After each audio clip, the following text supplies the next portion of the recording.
qui tente tant bien que mal à la fois de se maintenir, d'éviter de chuter, de garder une sorte de magistère moral sur le monde entier jusqu'à envahir l'intime et toutes les interstices de la société. Et en fait, je me sens aussi, alors là je vais parler plus à titre personnel parce que peut-être que je me trompe, mais je me sens aussi trahi par la totalité de la classe politique. Pourquoi ? Parce que je pense qu'à l'aune de ce que dit, pour ne prendre que l'exemple qui a été évoqué auparavant, à l'aune de ce que dit un Glucksmann, il n'existe en face personne qui ait le courage de dire élisez-moi, et quand je serai élu, je ferai passer tous ces gens devant des tribunaux et je les punirai profondément. Et je les foutrai en tôle ou je rétablirai la peine de mort pour ces monstres. Parce que là, on va arrêter de se raconter des conneries. Moi, je suis un père de famille avec un enfant de 5 ans. Une guerre comme celle qui est en train d'arriver, ça va prendre probablement 5, 10, peut-être 15 ans. Qu'est-ce qui va arriver à nos enfants ? Qu'est-ce qui va arriver à ceux dont les enfants vont se retrouver potentiellement conscrits de force ? Ces gens-là sont en train de mettre en place la destruction de l'Europe exactement comme elle s'est produite il y a un siècle, et cela les inspire, puisque c'est ce qui a été un moyen d'imposer leur vision de la paix mondiale. Nous sommes littéralement assiégés. Nous avons une collection infinie de citations déclassifiées de politiques, au premier rang desquels même Mitterrand, qui quasiment sur son lit de mort disait notre ennemi intime, c'est l'Amérique qui veut abattre la France. Nous avons aussi tout un tas de propos de grandes éminences grises du monde anglo-saxon qui confirment que la France a toujours été un problème de par son excellence en ingénierie pour la domination américaine. Et ça fait des décennies qu'on fait tout pour nous détruire. Vous avez l'Allemagne qui est au bord de l'effondrement, littéralement, et qui, un peu sur un schéma similaire, voire pire évidemment, mais à celui du siècle dernier, commence à se réarmer et va investir 500 milliards d'euros dans son armée sur les 5 ans à venir pour avoir finalement une armée bien plus puissante que la nôtre. Moi, je suis au stade où je suis sidéré qu'il n'existe aucun mouvement politique pour dire ces gens-là, on va les prendre. Dès qu'on est élu, on va les juger et on va les foutre en tôle tous autant qu'ils sont, parce que ce sont des meurtriers en puissance. Je pense même qu'il faut aller jusqu'à retrouver notre esprit de dissidence, notre esprit révolutionnaire, arrêter de laisser les faux révolutionnaires d'opérette nous le confisquer, parce qu'à vrai dire, c'est ainsi que l'on contrôle notre colère, en laissant des lâches et des minables s'accaparer le discours dissident en jouant en jouant les Che Guevara de bas étage. Il n'y a pas d'esprit révolutionnaire au sens patriotique tel que nous en avons besoin. Il n'y en a pas dans la classe politique actuelle. Ce qui m'amène à la question du space. Pourquoi Twitter est tellement inquiétant ? C'est le seul espace de liberté dans lequel vous pourriez, le jour où nous mettrons tous nos égos de côté, je m'inclus là-dedans évidemment, le jour où nous mettrons nos préoccupations narcissiques de côté et que nous dirons « Ok, il faudra reprendre le goût de l'engueulade démocratique une fois qu'on aura changé de système », mais c'est là qu'on peut coaliser et dire « Mettons de côté tous nos griefs mutuels et réciproques, refaisons démocratie plus tard, mais ici on peut discuter, il n'y a pas d'interruption publicitaire, un space ça peut durer 5 ou 6 heures, le temps de se mettre d'accord, et il peut y en avoir des dizaines tous les jours. Nous avons là un outil pour nous mettre d'accord. Moi je n'en peux plus, je ne sais pas vous en êtes-vous, mais je constate aussi dans d'autres aspects de l'économie qu'on fait tout pour nous écraser, les contrôles fiscaux, j'en ai déjà parlé, c'est un phénomène hallucinant pour ceux qui s'intéressent à la macroéconomie. Les dredons d'une économie, ce sont les petits entrepreneurs, on est en train de les détruire méthodiquement. Et à chaque fois, on a le soulèvement des uns et des autres avec l'incapacité à coaliser, les agriculteurs d'un côté, les gilets jaunes de l'autre, les mécontents, les machins. Nous sommes infiltrés par des gens qui maîtrisent toutes les techniques de déstabilisation. Il est temps que nous nous mettions d'accord et que nous mettions en avant un ou des leaders ou un collectif, appelez ça comme vous voulez. On va arrêter d'enculer les mouches aussi pendant des jours à dire faut un chef, faut pas un chef, faut un chef, faut pas un chef. Ça commence à me gaver. Il faut à un moment donné que le peuple se dise on va remettre nos couilles sur la table. On sera peut-être pas beaucoup, mais il faut absolument que l'on fonde un mouvement dont l'objectif soit de détruire cette caste et de les amener devant les tribunaux. Ils sont en train de nous violer dans une cave en tournante et le faire avec du gravier, si vous voyez ce que je veux dire, parce qu'ils n'en finissent plus de nous humilier. Je n'en peux plus, et c'est le père de famille qui vous parle. Je n'intellectualise plus. J'attends qu'il y ait un putain de politique qui arrête de protéger ses ronds de serviettes dans les médias, à avoir peur d'être censuré parce qu'il pourrait dire les choses, et qu'il dise au peuple, nous devons renouer avec notre capacité révolutionnaire. Tout le monde sait très bien que c'est ce qui inquiète l'État profond, les Américains, les mondialistes, les GAFAM et tous ces gens qui ont intérêt à nous garder sous cette chape de plomb.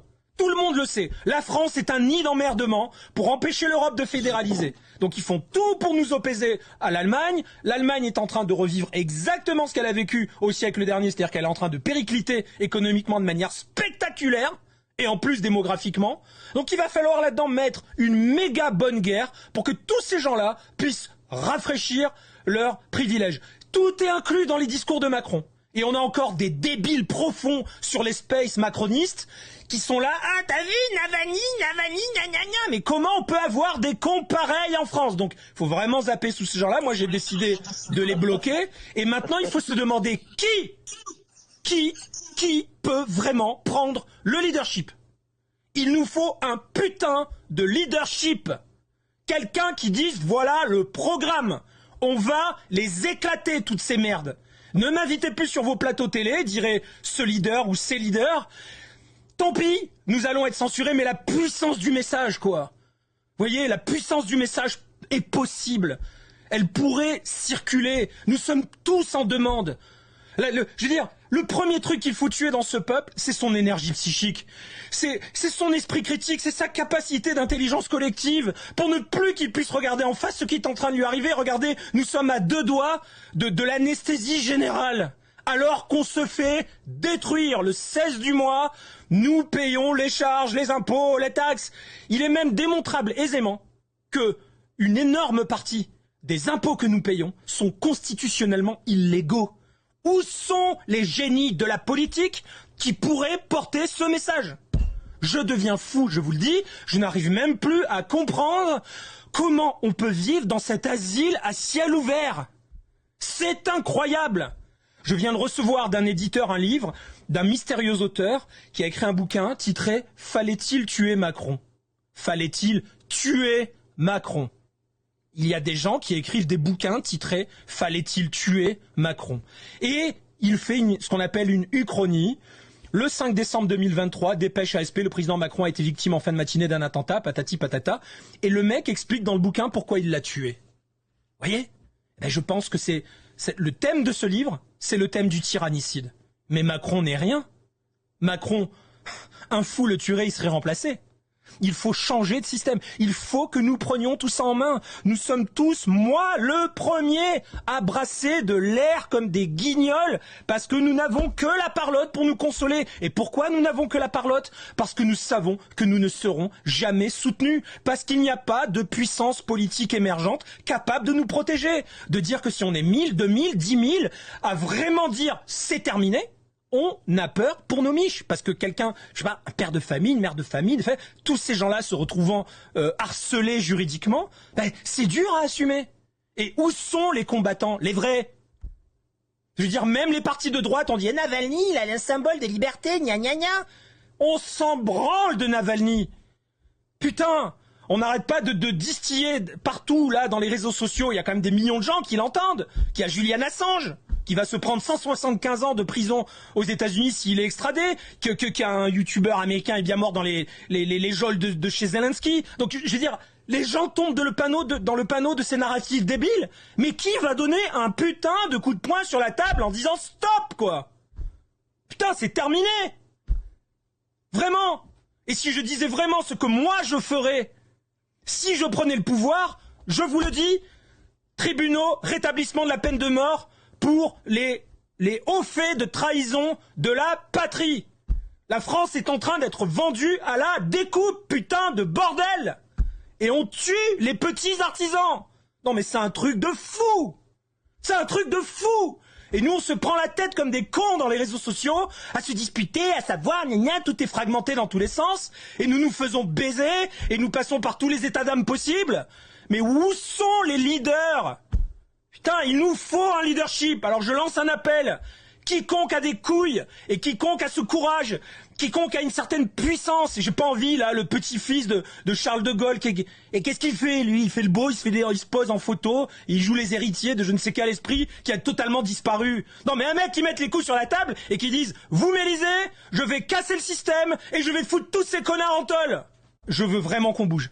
J'en peux plus de discuter. Je n'en peux plus de discuter. J'ai un putain de pervers polymorphe qui me sert de président de la République et qui nous met à la tête, par exemple, des ministères les plus importants des débiles légers. Pour ne pas que ça lui fasse de l'ombre. Je sais pas si vous réalisez ce qui se passe, quoi. On se retrouve avec une meuf complètement inexpérimentée à la tête du ministère de la jeunesse, de l'enfance et des familles. C'est ça, je me trompe ou pas? By the way, elle est lesbienne, bon, elle s'occupe des familles. Mais c'est quoi le message? Ils veulent juste nous exaspérer pour qu'on se sente des merdes. Et ça marche. Alors ils enfoncent le clou. Et chaque jour on est un peu plus humilié. Et c'est super bien vu en termes de guerre cognitive. Parce que si jamais un vieux con de facho comme moi dit qu'est-ce qu'elle fout la lesbienne là à m'expliquer ce que c'est une famille, eh ben on va dire que je suis un sale type. Et un homophobe. Bah non, c'est peut-être une brave fille. Mais j'aimerais au ministère des familles quelqu'un qui a 5 enfants, bordel de merde. C'est quoi cette espèce d'ambiance là, déliquescente à tous les niveaux? Je ne peux même plus parler calmement.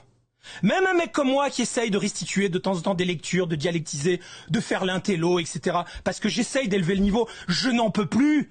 Je suis prêt, moi, à mourir, ok? Pour me débarrasser de cette caste. Il y a combien de gens qui sont prêts à mourir et qui s'en foutent de mourir? Moi j'en fais partie, ok? J'en fais partie. Je ne laisserai pas ce monde à mon fils, putain! Mon fils est un petit être lumineux, adorable. Il est déjà généreux. Et je sens qu'il va se faire avoir. Voilà, vous voulez savoir la vérité? Je vais à l'école et j'ai une espèce de connasse de pédagogue mal baisé qui me dit « Monsieur, la fête des mères, c'est une fête pétainiste. C'est une fête pétainiste, alors on l'a remplacée par la fête des gens qu'on aime. » Mais espèce de putain de connasse de mes couilles. Moi, j'apprends à mon fils à aimer les gens, pas toi. J'ai besoin de la fête des mères pour que mon enfant comprenne l'importance de fêter sa maman. Putain de wokisme. On a maintenant des malades qui nous disent que les hommes peuvent donner le sein. Putain. C'est quoi ce délire? Et ils sont en train de diffuser dans les réseaux sociaux, encore une fois, pareil, c'est toujours la même guerre psychique. Plein d'images pour nous dire, vous avez vu, le lait de l'homme est aussi bon que celui de la femme. Non mais sérieusement, quoi. Où sont les hommes? L'Europe nous attend. J'ai eu un job où je travaillais dans 14 pays. J'ai plein d'amis dans les 14 pays en question qui me disent, on vous attend. Je vous jure que c'est vrai.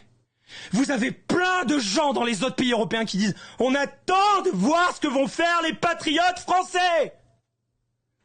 Il faut qu'on se réveille, qu'on arrête de discuter, les amis. J'entraîne ma voix à gueuler pour les prochaines barricades que j'espère rejoindre un jour.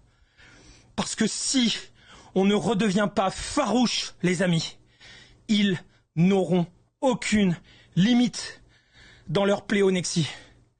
Ils vont nous vider de toute notre substance, sans l'ombre d'un début de commencement de vergogne.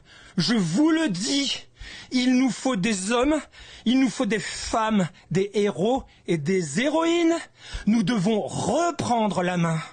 Parce que cette guerre est peut-être très élaborée, très sophistiquée, très technologique, très juridictionnelle, très légaliste, très maligne. Mais c'est une guerre. Croyez-moi, c'est une guerre qui est livrée contre les peuples. Ça fait des années que je m'interdis de penser ça, que je challenge en permanence ce pressentiment. Tout s'aligne pour démontrer que leur objectif, c'est de tuer le peuple français.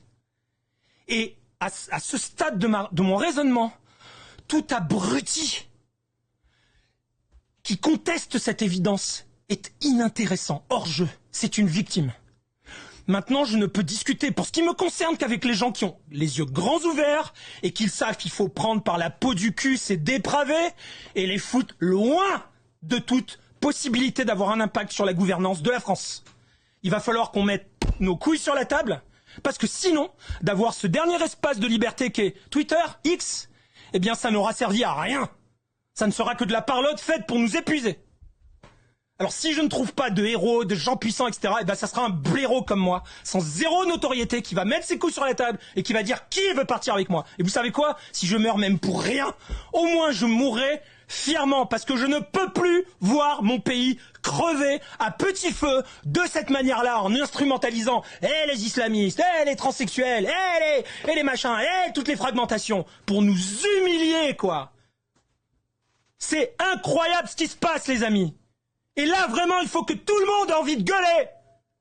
Et arrêter la politesse et arrêter de leur faire plaisir. Et arrêter d'être compatible avec les spaces des macronards pour rester là dans notre sujet. Mais même les vrais, ceux qui vont nous sauver, ne doivent même plus chercher à être compatibles avec BFM ou je ne sais quelle émission de merde. Ils sont tous vendus. Tous. Corrompus jusqu'à l'os. Ne serait-ce que par leur propre désir de briller. De se mirer narcissiquement dans le miroir de leur réussite médiatique. Voilà comment on les tient. Le vrai chef, celui qui prendra la suite, c'est celui qui dira « Vous m'invitez, je ne viens pas. Je ne m'intéresse qu'au peuple. Et je vais utiliser les canaux par lesquels je touche le peuple. Et je ne veux plus qu'il y ait un crétin de journaliste qui me coupe la parole, etc. » J'attends ces leaders, j'attends ces héros. Ces héros existent forcément quelque part. Il faut les réveiller. Et il faut coaliser autour d'eux. Vraiment. L'heure est grave. Elle est très grave. Il faut qu'on arrête la discute, la parlotte.